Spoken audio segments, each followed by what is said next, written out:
Psalm 149. Praise ye the Lord. Sing unto the Lord a new song, and his praise in the congregation of saints. Let Israel rejoice in him that made him. Let the children of Zion be joyful in their king. Let them praise his name in the dance. Let them sing praises unto him with the timbrel and harp. The Lord taketh pleasure in his people. He will beautify the meek with salvation. Let the saints be joyful in glory. Let them sing aloud upon their beds. Let the high praises of God be in their mouth, and a two-edged sword in their hand, to execute vengeance upon the heathen, and punishments upon the people, to bind their kings with chains, and their nobles with fetters of iron, to execute upon them the judgment written. This honor have all his saints. Praise ye the Lord.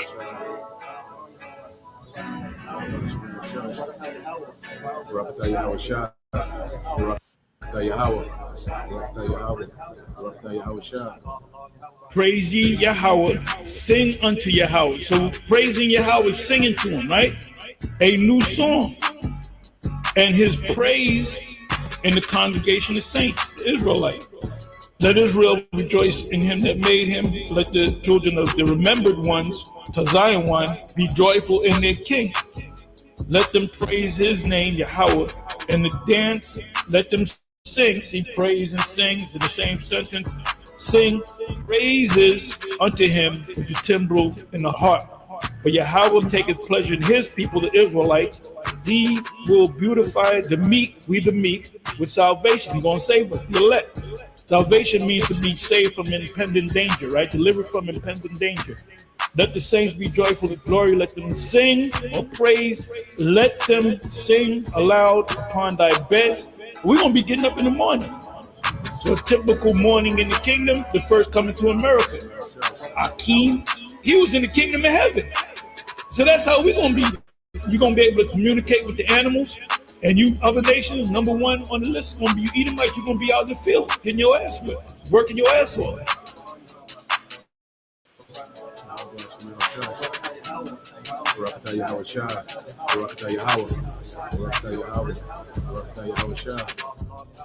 So we're going to get up in the morning singing. Hey, you're going to get up, you lay with one of your wives or concubines or whatever. So when we get up in the morning, we're going to have a smile on our face. That's what Psalm 149 is talking about. When we get up in the morning, we're going to be singing and dancing. We're going to go to sleep happy. We're going to get up happy. We're going to eat happy.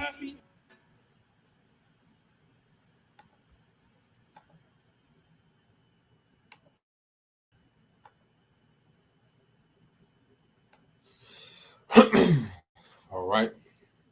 Shalom. First and foremost, we would like to give all praise and glory unto Yahweh, Bahashem, Yahweh Shah, Bahashem, Kakwadash. Double honors unto the apostles and the elders of GMS who rule well, teach well, being great examples to us younger brothers, and peace and blessings and salutation to the hopeful lake out there pushing his word and truth and in sincerity across the four winds in the name of Yahweh Bahashem, Yahweh Shah, pushing to get up out of here. Shalom to the hopeful lake, the believers, the listeners, whom have came back to the obedience of the scriptures through faith in Yahweh Bashim Al Shah. All right. And what I want to get into, what's like what we want to get into today. All right, with GMS Mississippi Camp coming with another quick, all right, live stream, going into the evil empire, in your country, all right, hates you, speaking of America, all right, and for, these last few decades, America has been at war with its people. Because we have to understand the government is fully corrupted. You always had corruption in the government, but now the corruption, all right, has fully, taken over all your leadership, and the people that make the decisions, all right, don't have the interests of the American people in mind. As they learn how to do a song and dance, as if they care about, American interests, from Trump on down, to these certain governors and, certain senators, that play this role, like RFK, Robert Kennedy, all the different, politicians, that put on, as if they're, these revolutionary fighters for the people. But at the end of the day, when you see the moves that's being made, all right, America is completely corrupted, and it's for the agenda of the elites. Okay, it has nothing to do with you people. Okay, having a quality of life, having cheap food, having affordable health care, having efficient infrastructure. Okay, education. No, America is not on it. America is a tool used by the elites. Okay, for global domination. All right, and they pretty much reached a point to where the American ideal, all right, because America was nothing but an idea of the elites. Okay, and now they reached a point to where this idea is no more needed. So now we're seeing America being dismantled, okay, from within, okay, because the New World Order, all right, doesn't go forth with a strong America. They need America to be extremely weakened, okay, to fit into this new order that they want to bring about. America has too many liberties and rights, and the New World Order citizen doesn't have the privileges and the rights, okay, that Americans have. Okay, it's a system of control. That's why China is ahead of the curve because they already have, a strict government. Okay, and in order to get, to clamp down on America, they know they have to dismantle this place and bring, desperation. Okay, fear. Okay, in order to bring on, more control. Okay, because every time they bring a crisis or, some type of event, okay, they chip away at the freedoms and liberties of you Americans and give more control to the government, which ultimately is giving more control, all right, to the elites. Now, we got a few precepts in the video we want to go into. So we'll start here and you can read that one, bro. Con, this is the book of Proverbs, chapter 28, verse 15. It says, as a roaring lion and a raging bear, so is the wicked ruler over the poor people. Yeah, this is how, the devil operates, as a beast. Scripture calls this a beast system. Okay? When the beast, moves off instincts, it has no compassion. Okay? You look at a beast in the field, a lion, tiger, when it hunts, it hunts for the most vulnerable thing. It doesn't care about, the age or the animal that is hunting. Okay? It doesn't care about the circumstances of the animal that is hunting. Okay? No, it just hunts and destroys. Okay? And this is what this devil does. His system just hunts and destroys. Okay? The vulnerable, man. And this is the rulership that dominates the earth. But see, this devil is so subtle, he make it seem as if he has, the people's, you know, best interests in mind.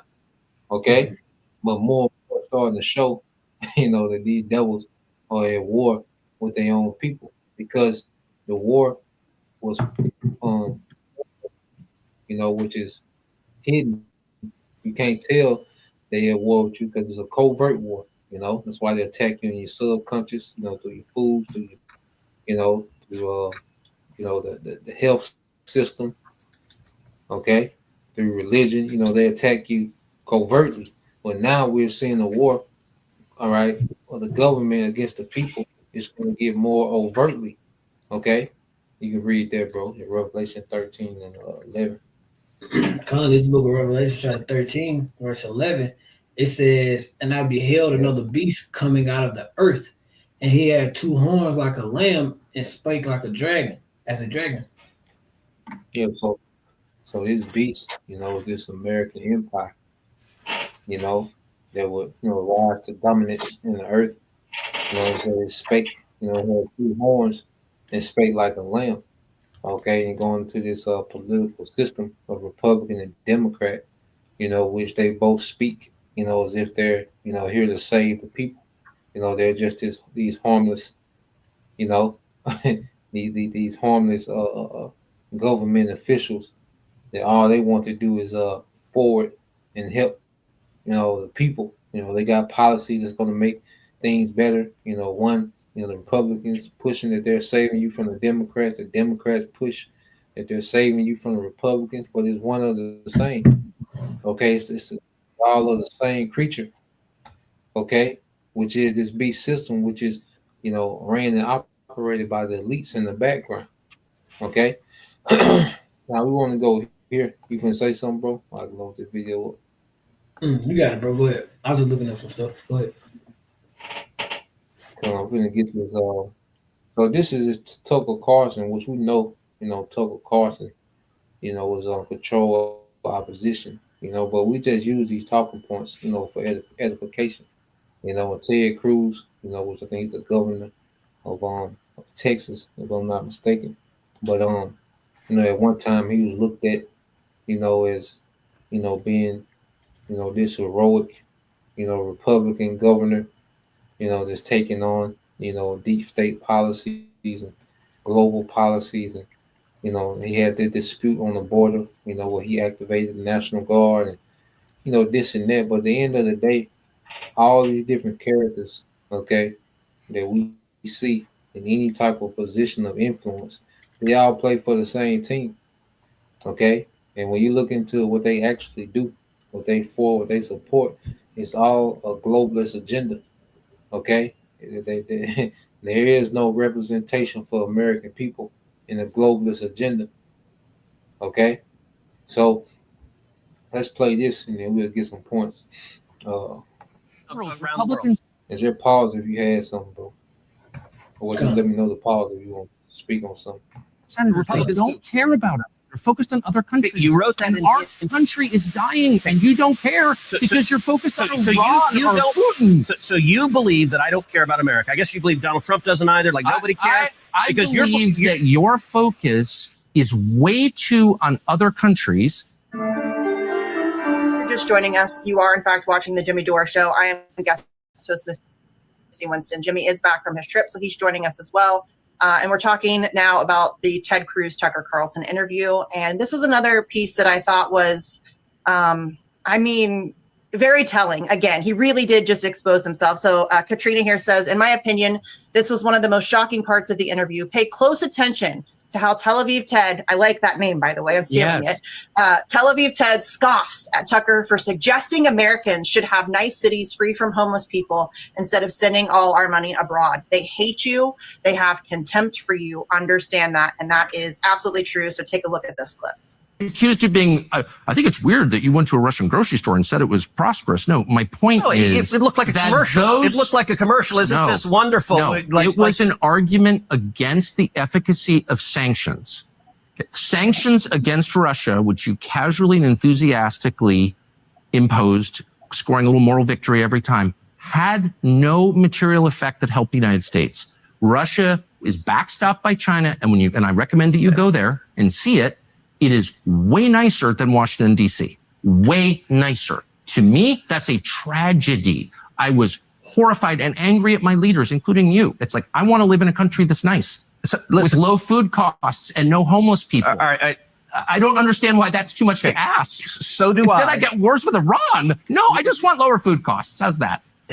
So, look, it's a weird argument that you do often, which is, listen, things are crappy in America. Liberals have done bad things to America, so we shouldn't worry about any enemies liberals, around Republican the world. senators, Republicans they don't care about us. They're focused on other countries. You wrote that and our country is dying, and you don't care because you're focused on Iran or Putin. So you believe that I don't care about America. I guess you believe Donald Trump doesn't either. Like nobody cares. I believe that your focus is way too on other countries. It's way too focused outward. The money that you send abroad could be used here and should be. What money that I send abroad, by the way, I emphatically agree with Ukraine. You don't even know. I emphatically agree with. Tucker makes me laugh. So one of the main points, as you can see, that the elites, have turned America. It's turning America into what Trump says, shithole country. There's a much better quality of living, financially, a lot of cleaner cities outside of America, because for the longest, like I say, Western media just paints this bubble, around America, like America is just this clean, utopia, and everyone else, is living in tents and huts and, no utilities. And no, man, you have a lot of cities in the world that are far cleaner, that are far all right, more advanced, have better, law systems, educational system. All right, I think America, all right, is not even in the top 20, places to live in the world anymore. I might have to look it up, but I don't think America is even in the top 20 anymore. Okay, so we've seen America just slide, into dystopia. Okay, you see, the politicians don't care because they're bought and paid for. They're living, they live like we looked at the other day. These guys, these senators and governors, they be worth billions, man. They worth hundreds of millions, some of them billions of dollars. Okay, while America is crumbling. Okay, so let's play some more.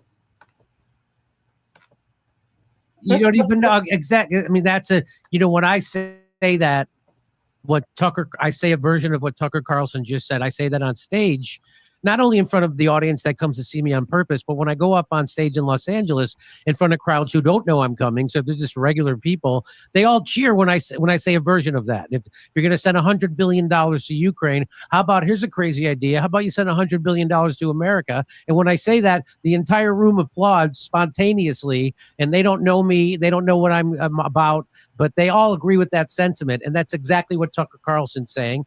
And this is how all empires end, by the way. Yeah. All empires end by giving way too much money to foreign wars and empire while hollowing out their own country. They won't invest in education. They won't invest in healthcare. They won't invest in streets and bridges and roads. They won't invest in our own goddamn cities. They won't invest in fixing homelessness in the right way. And so that's exactly what Tucker Carlson is talking about. And I'm so happy to see someone of stature like Tucker Carlson make that case to someone who's super powerful, one of the most 50 powerful people in the whole country. And he did it right to their face. Hey, when are you going to give a shit about our own country? When are you going to send money to America? Imagine what we could do. $100 billion they sent to, and which Ted Cruz was okay with, they sent to Ukraine at the snap of a finger at the start of the Ukraine war. Hey, imagine what we could do with $100 billion in the United States. That could change. You take $2 billion. I can tell you. Go ahead. I can tell you we've got it pulled up here. The U.S. has provided approximately $83.4 billion to $119.7 billion in dispersed aid to Ukraine since 2014, with $175 billion allocated by Congress primarily since 2022. This includes about $69.7 billion in military aid, with the rest covering financial and humanitarian support. Exact figures vary due to differences in reporting and definitions of aid. For the most detailed and updated breakdown, you can go check that out if you would like to. But here we go. Estimates to end homelessness in the U.S. vary based on approach and scope. The Department of Housing and Urban Development and other sources suggest a range of $11 billion to $30 billion annually. A commonly cited figure attributed to HUD around 2012 is $20 billion per year. I know that, Jimmy, you've discussed that figure on your show for many years. Yes. To provide housing and supportive services like mental health care and job assistance for the roughly 650,000 homeless individuals based on HUD's 2023 count. This could cover solutions like permanent supportive housing, which costs about $12,800 per person annually, compared to the $35,578 per person spent on crisis services like jails and emergency health care. And that really just shows how warped our priorities are. It is all about blowing up brown kids in third world countries, and we don't care. And I'm so glad that Tucker was so blunt about that. You don't care about us. And listen, Tucker's a multimillionaire doing just fine, but it is great to see somebody, as you said, with that stature, that influence, and that size of a platform, because millions of people have already seen that interview, and millions more will see it in the coming days and weeks as more people are talking about it. As we talk about it here, other people will go check it out. And I think that is obviously, as you said, it resonates at your show. It's going to resonate with people, and that's exactly the type of energy we need to be bringing to our elected officials. In this country, it's so backwards. When you look at, this statistic here, that's mentioned. Now, it takes $12,800, okay, per person annually and that would solve a lot of permanent housing problems. But then you have compared to $35,000, close to $36,000 being spent yearly, all right, on crisis services like jail and emergency health care. So it costs almost $36,000 to house an inmate, okay, but only a third of that, all right, will house somebody that's free, permanently. And America just does a lot of backward shit. It spends a lot of money into its prison systems.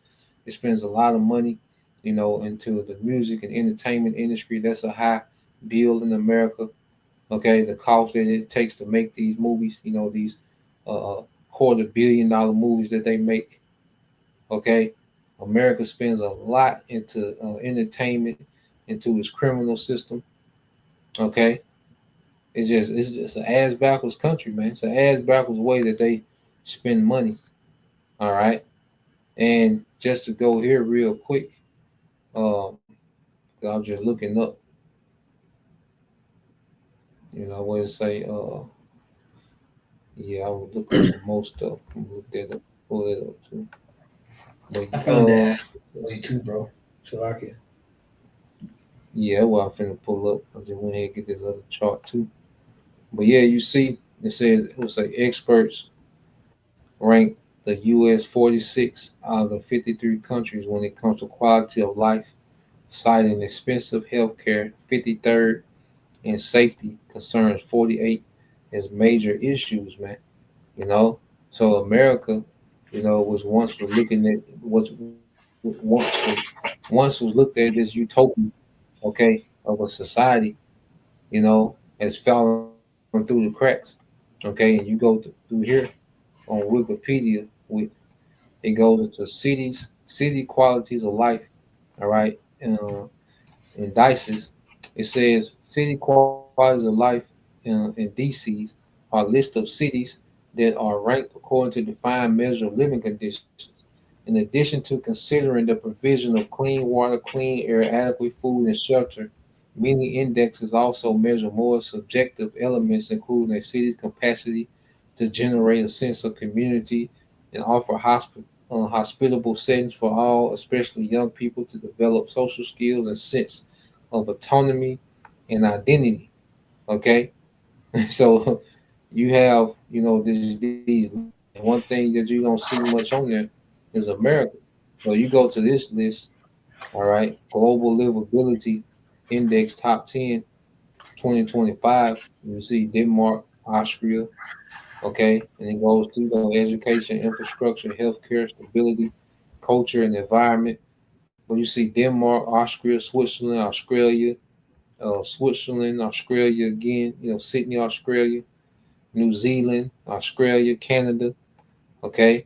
You have Paris, France, Madrid, Spain, Greece, Spain, Austria, Switzerland, even Mexico City, Mexico, you see, Portugal, Japan, Estonia, okay. It says Monaco's quality of life survey, Mercer's quality of living ranking. You go here, all right. These are 20, and America's not even okay in the top 20. Okay, so you have all these different countries, Canada, Germany, Switzerland, Netherlands, Luxembourg. Okay, in the top 25, and America's not there, man. And the elites are turning, the America to a trap house, man, to a bando, and you people are still trying to heal this place, man. But you go to all these different lists, okay, and you haven't seen America yet. You got to go on down,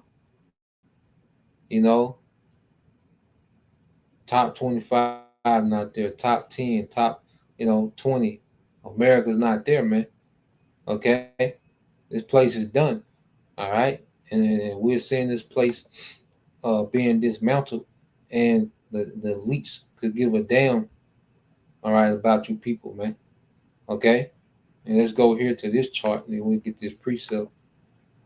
You go here to so they talking about the spending. Okay, once you go here, to America's spending, as you can see. Okay, you look at this chart, and this military number has increased, by a few $1 billion since then. Okay, I believe it's 2023. But you look at it, all right, you see this big chunk goes to military, okay, 54%. Okay, 1% goes to food and agriculture. Because remember, only 2% of the American population are farmers. Okay, so you have 1%, okay, of America's, annual spending goes to agriculture, 2% to transportation, 3% to unemployment and labor. Okay, housing, 6%, veterans benefits, 6%. Okay, and here it is, they spend so much on the military, but then the veterans, okay, who serve in the military, all right, get 6% on the back end of the annual spending. Medicaid and health, 6%. All these sixes, education, 6%. So these devils show you where their treasure is, because the scriptures say, he will rule by the sword. All right. And that's the thing that he invests in the most, because, through the sword, he gets to, dominate the earth. He's been able to dominate the earth through the sword. All right.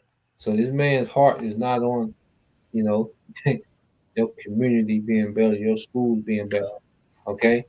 This man's, as the scriptures say, you can read that real quick, bro.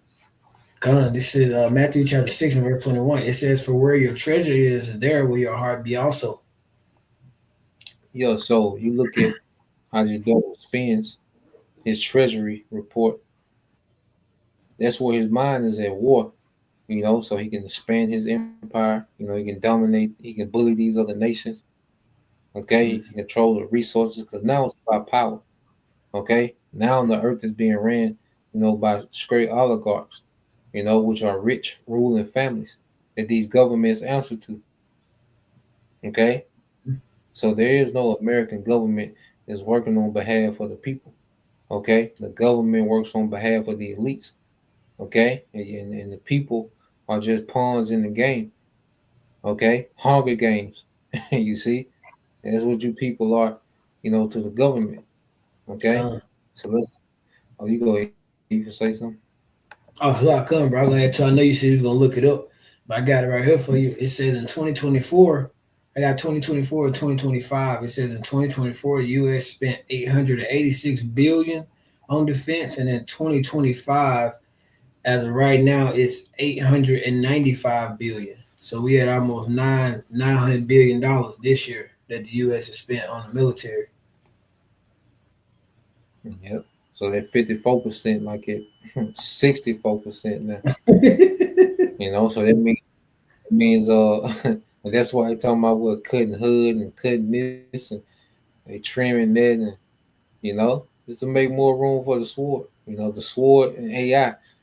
There's another thing that he's highly invested into now is AI, because AI, Trump already signed a bill to put $500 billion behind AI, and that's more than what he puts in everything else outside of the military altogether. Because you look at all the investment outside the military, it's close to like 400 billion.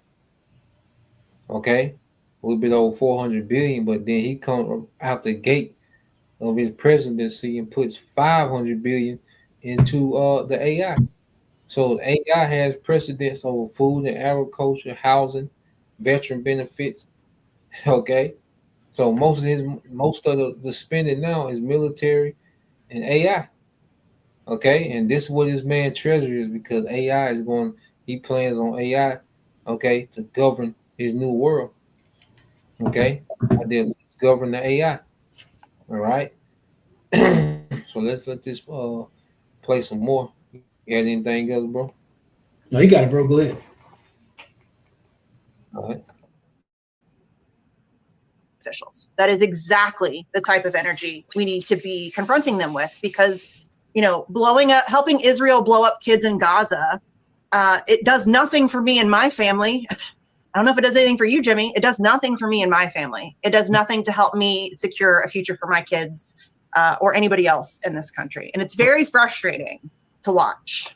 If there's one thing that the lefties like me and MAGA agree on, it's that we want to end those foreign wars, and we want to take the money we're spending on those foreign wars and our 900 military bases around the globe and take that money and invest it back in our own goddamn country. And if we did that, we would have the country that we all dreamed we should have, right? We could have nice things. We could have high-speed rail. We could have healthcare that doesn't bankrupt us. We could have college that doesn't bankrupt you to go get an education. We could have clean food. We could have clean water. We could have everything that we dreamed of having. We could have if we took that money that we spend on these foreign wars and invested it back in our country. And that's something that the left and the right agrees with. And that's why the establishment works so hard to divide us. And so the key, the task here is to keep our eye on the ball. And you don't have to agree with Tucker Carlson on everything, but you agree with them on one of the most important things, which is let's end our foreign wars and our foreign adventures and take that money and invest it back in our own country. That I think that's the number one thing. And just as Frederick Douglass said, I would join with anyone to do good and no one to do bad. So you don't have to like Tucker Carlson, but you rally around the idea that he's putting forward there. Let's invest in our country before it's too late, because it's getting too late. Yeah, it's like we talked about earlier. It's the consistency of principle. It's not. And see, it is too late.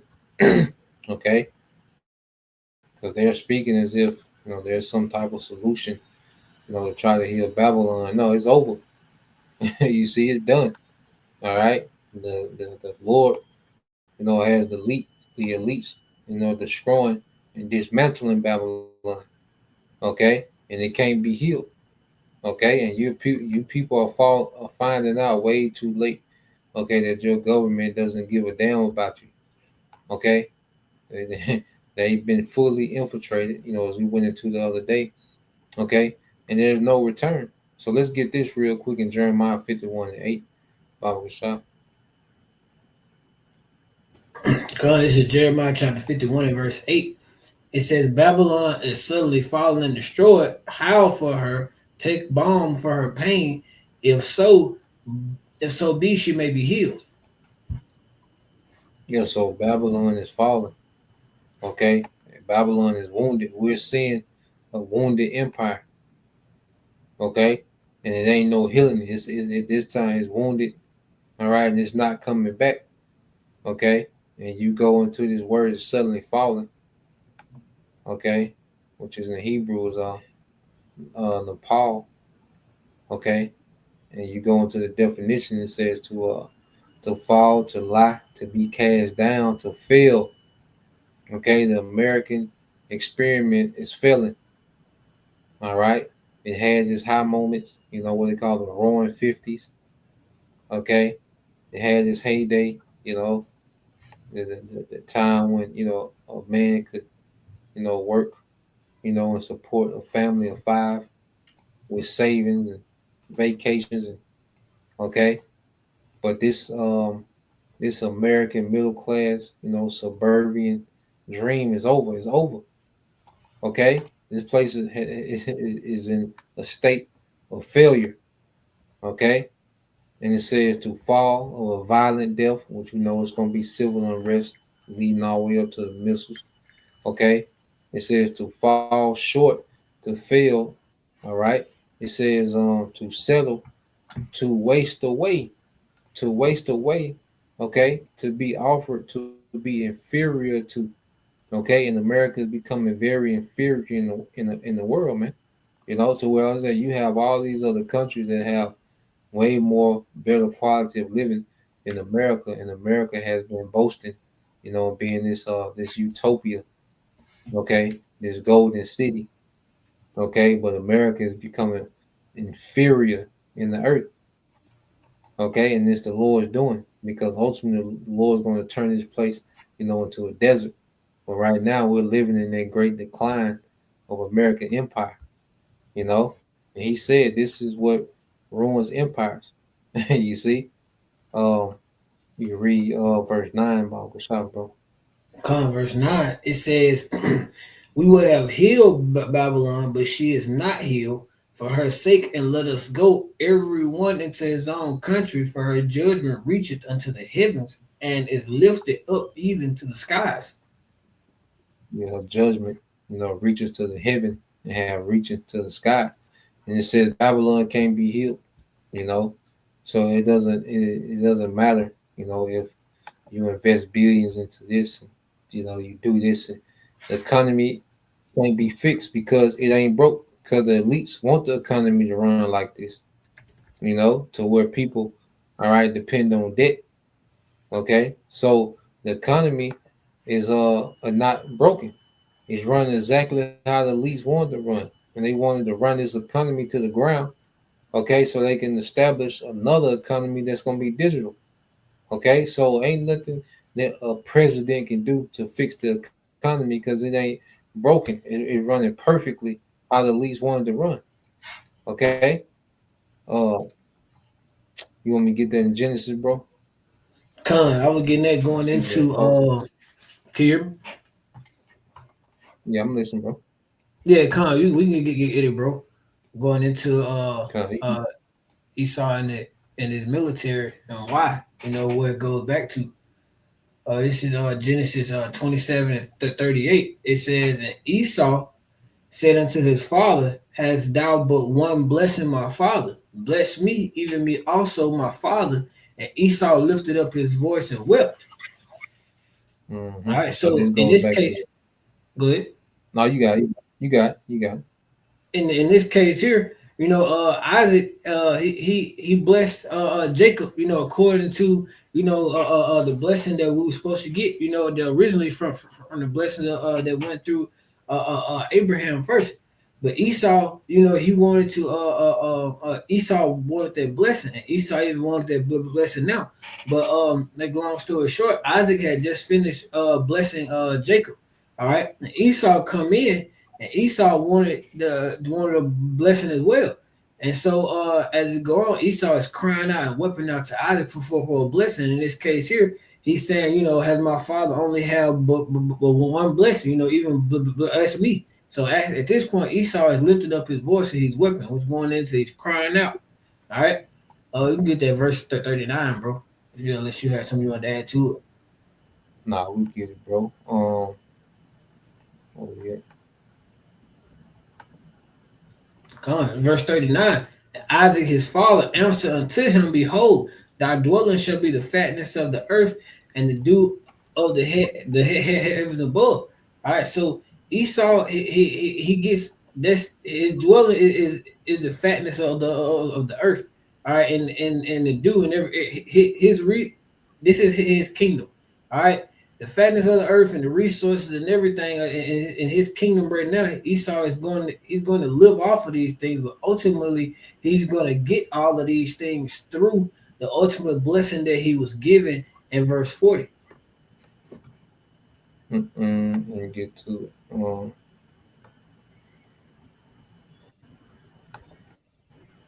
I don't know why I put it up there like three times. I guess it posted across all the channels, bro. So lock it. It's all good. It's in verse 40. It says, and by the sword shall thy live.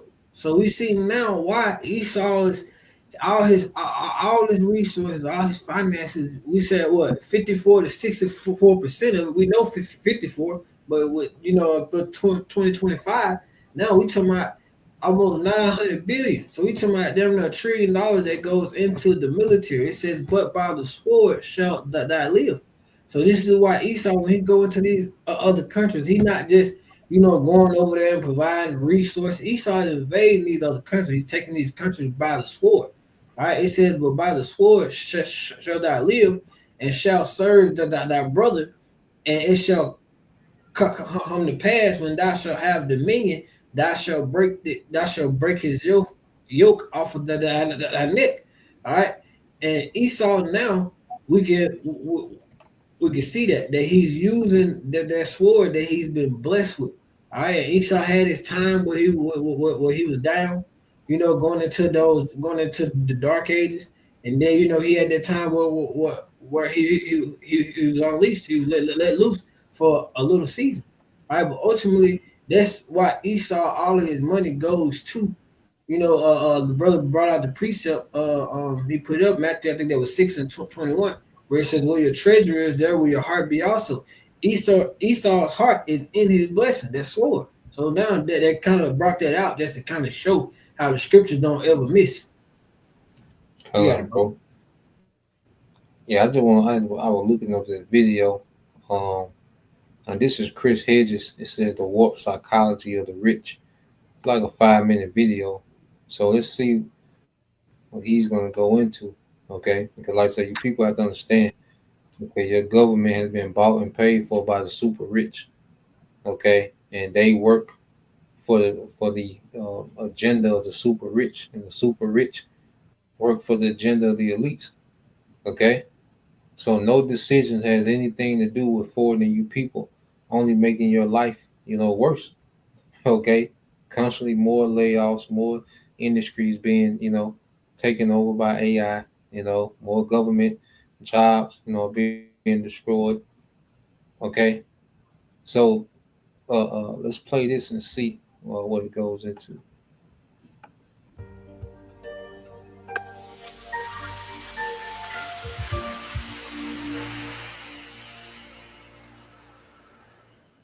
The rich are different from us, F. Scott Fitzgerald is said to have remarked to Ernest Hemingway, to which Hemingway allegedly replied, yes, they have more money.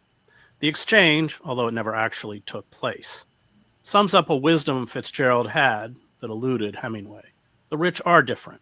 The cocoon of wealth and privilege permits the rich to turn those around them into compliant workers, hangers-on, servants, flatterers, and sycophants. Wealth breeds, as Fitzgerald illustrated in The Great Gatsby and a short story, The Rich Boy, a class of people for whom human beings are disposable commodities. Colleagues, associates, employees, kitchen staff, servants, gardeners, tutors, personal trainers, even friends and family bend to the whims of the wealthy or disappear. Once oligarchs achieve unchecked economic and political power as they have in the United States, the citizens too become disposable. The public face of the oligarchic class bears little resemblance to the private face. I, like Fitzgerald, was thrown into the embrace of the upper crust when young. I was shipped off as a scholarship student at the age of 10 to an exclusive New England boarding school. I had classmates whose fathers they rarely saw, arrived at the school in their limousines, accompanied by personal photographers and at times their mistresses, so the press could be fed images of rich and famous men playing the role of good fathers. I spent times in the homes of the ultra rich and powerful, watching my classmates, who were children, callously order around men and women who worked as their chauffeurs, cooks, nannies, and servants. When the sons and daughters of the rich get into serious trouble, there are always lawyers, publicists, and political personages to protect them. George W. Bush's life, along with Donald Trump's, is a case study in the insidious affirmative action for the rich. The rich have a snobbish disdain for the poor despite well-publicized acts of philanthropy and the middle class. These lower classes are viewed as uncouth parasites, annoyances that have to be endured, at times placated, and always controlled in the quest to amass more power and money. My hatred of authority, along with my loathing for the pretensions, heartlessness, and sense of entitlement of the rich, comes from living among the privileged. It was a deeply unpleasant experience, but it exposed to me their insatiable selfishness and hedonism. I learned as a boy who were my enemies. The inability to grasp the pathology of our oligarchic rulers is one of our gravest faults. We have been blinded to the depravity of our ruling elite by the relentless propaganda of public relations firms that work on behalf of corporations and the rich. Compliant politicians, clueless entertainers, and our vapid corporate-funded popular culture, which holds up the rich as leaders to emulate and assures us that through diligence and hard work we can join them, keep us from seeing the truth. They were careless people, Tom and Daisy. Fitzgerald wrote of the wealthy couple at the center of Gatsby's life. They smashed up things and creatures and then retreated back into their money or their vast carelessness or whatever it was that kept them together and let other people clean up the mess they had made. Aristotle, Machiavelli, Alex de Tocqueville, Adam Smith, and Karl Marx all began from the premise that there is a natural antagonism between the rich and the masses. Those who have too much of the goods of fortune, strength, wealth, friends, and the like are neither willing nor able to submit to authority, Aristotle wrote in Politics. The evil begins at home, for when they are boys, by reason of the luxury in which they are brought up, they never learn, even at school, the habit of obedience. Oligarchs, these philosophers knew, are schooled in the mechanisms of manipulation, subtle and overt repression, and the exploitation to protect their wealth and power at our expense. Foremost among their mechanisms of control is the control of ideas. Ruling elites ensure that the established intellectual class is subservient to an ideology, in this case, free market, capitalism, neoliberalism, globalization, that justifies their greed. The ruling ideas are nothing more than the ideal expression of the dominant material relationships. Marx wrote, the dominant material relationships grasped as ideas.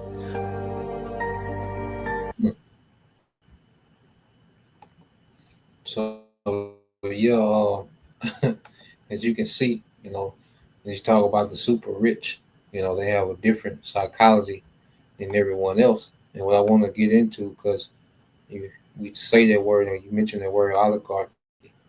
Okay, now you have a thing called aristocracy, you know, which is the rule, all right, of certain noble families. But when you go to oligarchy, it's like the rule of wicked families. Okay, so you go to oligarchies as a small group of people having control of a country, organization, or institution. Okay, and I'm gonna ask it. Let me see. Okay.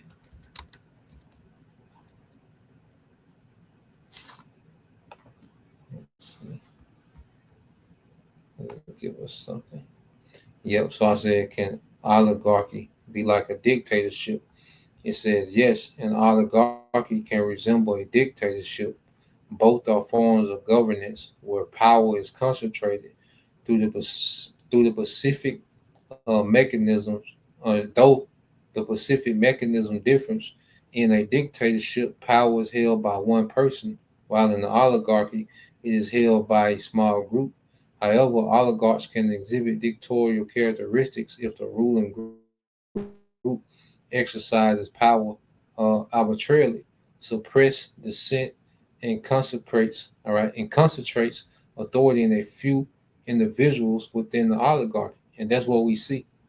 You know, that's why, you know, there's certain people that you can't speak on, okay, within this rulership, certain topics that you can't say, certain, you know, industries, you know, you gotta speak in code because there's a ruling oligarchy. Okay. And this is why, okay, whenever, you know, they come out, you know, with this MOTB, it's gonna be a global mandate. Okay, because it's these few families, okay, that run the earth. Okay, there's going to be issue in these things. All right, and they all have different, you know, players in different governments. Okay, so what we're seeing now with the elites is the oligarchs. Okay, and that's why you go here. You know, their mindset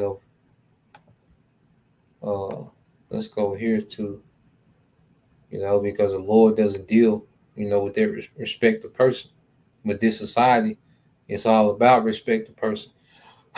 You know, it's not about right or wrong, justice or injustice. You know, it's about clout and status. You know, that justifies you in this society, but that's off.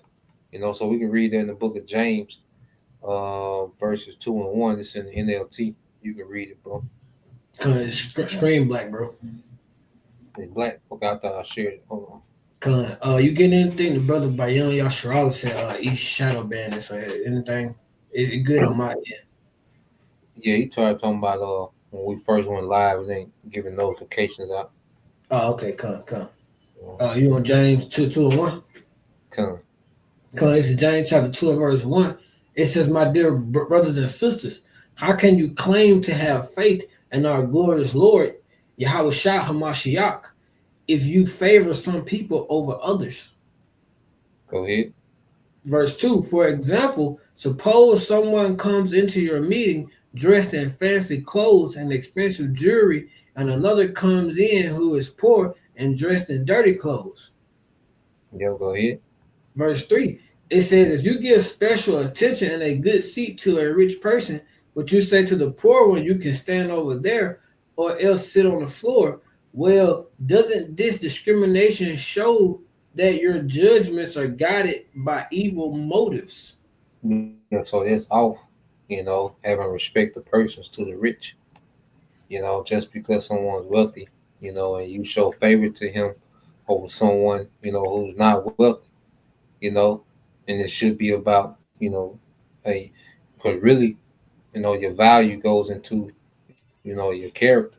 That's why I say a good name is better, than riches, than gold, and stones, precious stones. Okay.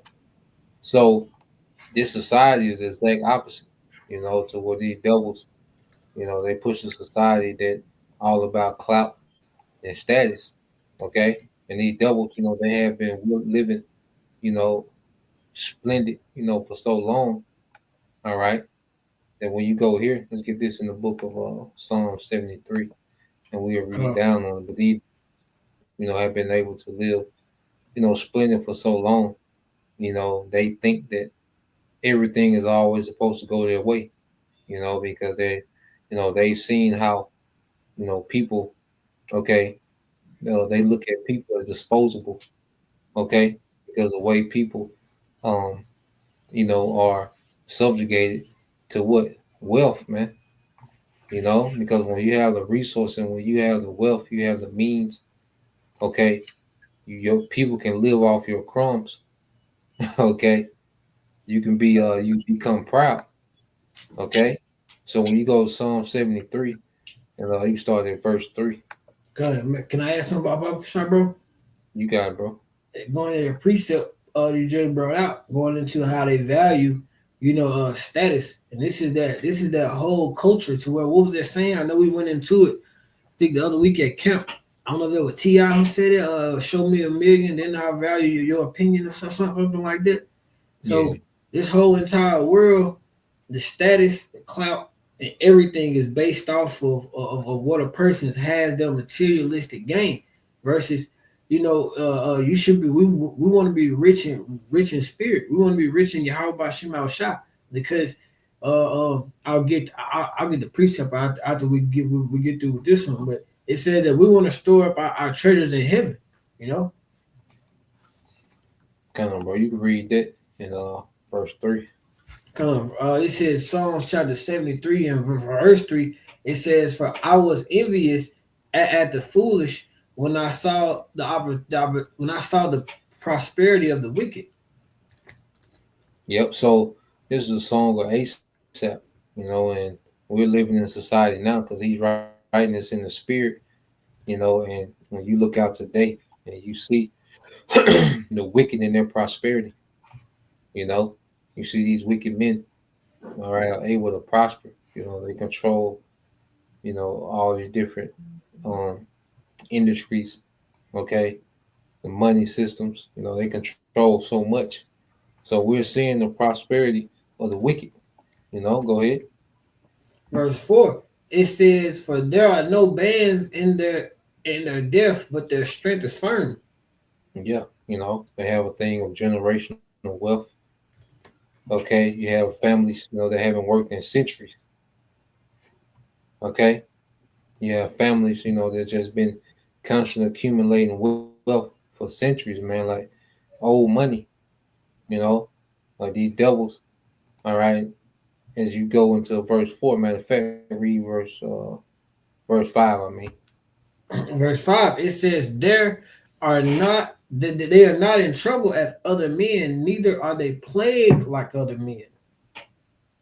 Yeah, because these devils, the super rich, they're immune, okay, to the laws, that govern the common people, okay, and then even when you go to, the upper middle class of Esau, they're able to live a lifestyle to where they don't have the troubles, that the lower, okay, classes have, okay, but things that be a crisis, like car problems, you see, trying to find a job. See, they're not trouble with those things. Okay, being short on this and short on that, and not being able to afford things. They don't. These Edomites, they've been able to live a long time, all right, without the trouble of other men. And when you go up to the elites, okay, and the super rich, all right, it's on a whole nother level. Okay, go ahead. Verse 6, it says, therefore pride compasses them about as a chain, violence covered them as a garment. Going back to their sword, so these devils, have become extremely proud, as they've been able to just, gather, wealth and accumulate wealth, okay, within their rulership. Okay, they become extremely proud, all right, and they're able to do violence and be unchecked, man. You see, to get more wealth, to accumulate more, power, through the sword, which that was the blessing given, by Isaac unto Esau. All right, you read verse 7. Verse 7, it says their eyes stand out with fatness, they have more than heart could wish.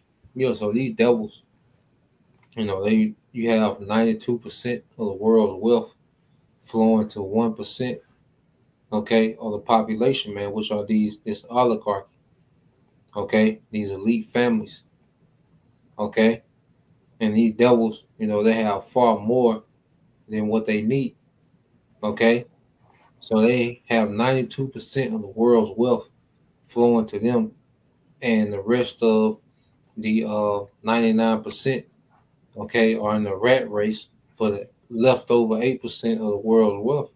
The wealth distribution is terrible here, man. Because I was just reading that this morning. You go into the time of King Solomon. It's a spirit. I was just reading that this morning. Okay, when you go to 1 Kings 10 and I believe it's 27. Yep, read 1 Kings 10 and 27. This is the book of 1 Kings, chapter 10, verse 27. It says, and the king made silver to be in Jerusalem as stones, and cedar made he to be as the sycamore trees, the water that are in the vale for abundance.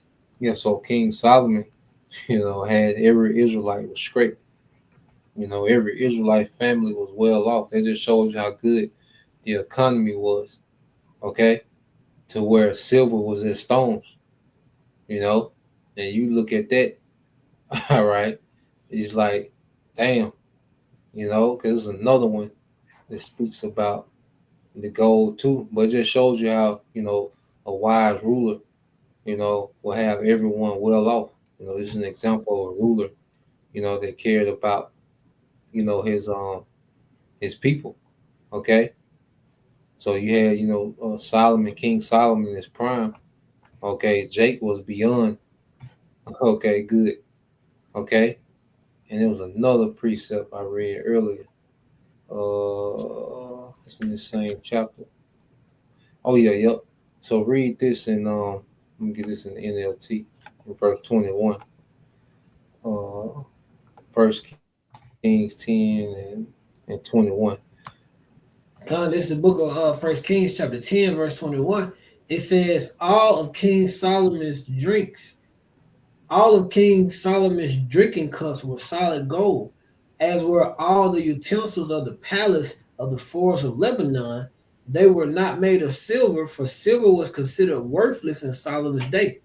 So King Solomon, okay, was extremely wealthy, but everyone else was good too.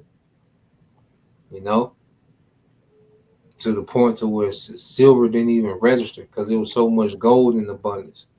There was so much gold flowing into Jerusalem, the silver didn't even register, man. Okay? It'd be nothing for you to, to deck out, your whole family, with silver accessories and, silver utensils, actual silverware. It was nothing for, the common house of Israel to have actual silverware, eating, off silver, drinking out of silver, accessories and, hair accessories and whatever. You see? But these devils, they ain't built like that. They built to just hoard all the wealth, okay? And watch, the masses suffer, man. Okay? They don't give a damn about the masses. It's all about the oligarchy, these few families, man. What you want to get, bro? We can close out on whatever you have, bro.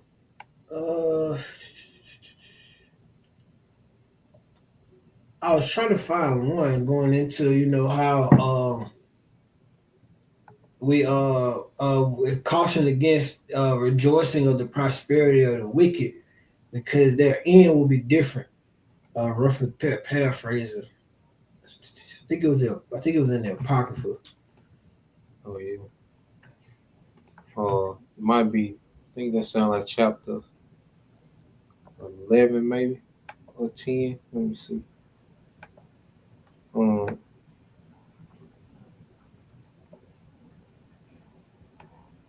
See if I can find it.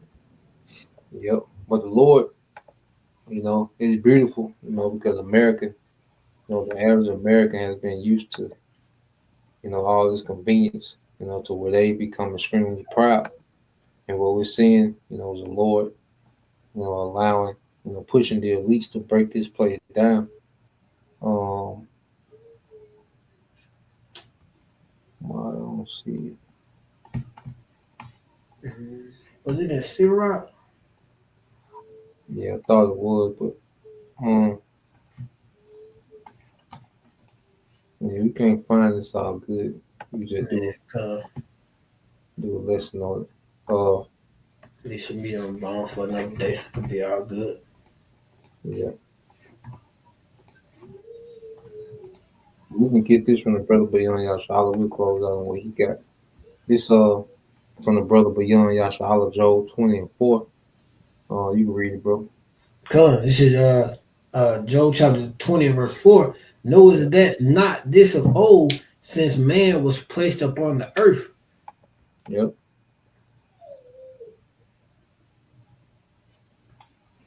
That the triumph of the wicked is short, and the rejoicing of the hypocrite but for a moment. Yep. So, this moment in time, the Lord has allowed Esau to prosper, and he showed what he would do in the rulership. He showed that Esau, has built a case against himself that he's not fit for rulership. He showed what he would do with it, which would be the damn devil. He would destroy people, the earth, okay, even himself if he, wasn't cut off. All right. So this devil, has had his moment to reign. All right. And it's been a nightmare. Okay. He has, led a rebellion against righteousness. Okay. He's terrible when it comes to wealth distribution. Okay. Constant wars. Okay. This man is everything that the Most High doesn't want in a ruler. Okay. And that's why, his joy is only for but a moment. Okay. Go ahead. Verse 6, it says, though his excellency mount up to the heavens and his head reaches to the clouds. Yeah. Though his excellency, which is military, is now, in the atmosphere. Okay. The devil has, this fighter jets and satellites and, this devil's technology, has reached to the atmosphere, his excellency. You see? The tracking, the GPS. So this man's rulership, has extended to the atmosphere. Okay? But that doesn't, you see, the Lord finna bring all that down. Okay? His head has reached up to the clouds. But when you get to verse 7, go ahead. It says, yet he shall perish forever like his own dung. They which have seen him shall say, where is he? Yeah, they that have seen him shall say, where is he? Okay? So the devil, is getting ready to be erased. His rulership is going to be erased. He's going to be 1,000 years of captivity, then he's going to be erased. Okay? So ain't no, fixing Babylon. All right?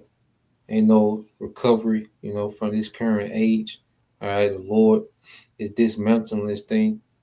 And ultimately, he's going to erase, this whole current rulership and establish a righteous rulership in the earth, So, that was the point. Lord will, you brothers, all right, and you sisters edified. Once again, we'll give all praise and glory unto Yahweh, Bahashem, Yahweh Shah, Bahashem, Kakwadash, and double honors unto the apostles and the elders of GMS who rule well, teach well, being great examples towards younger brothers. And peace and blessing salutations to the hopeful Shalom. Shalom.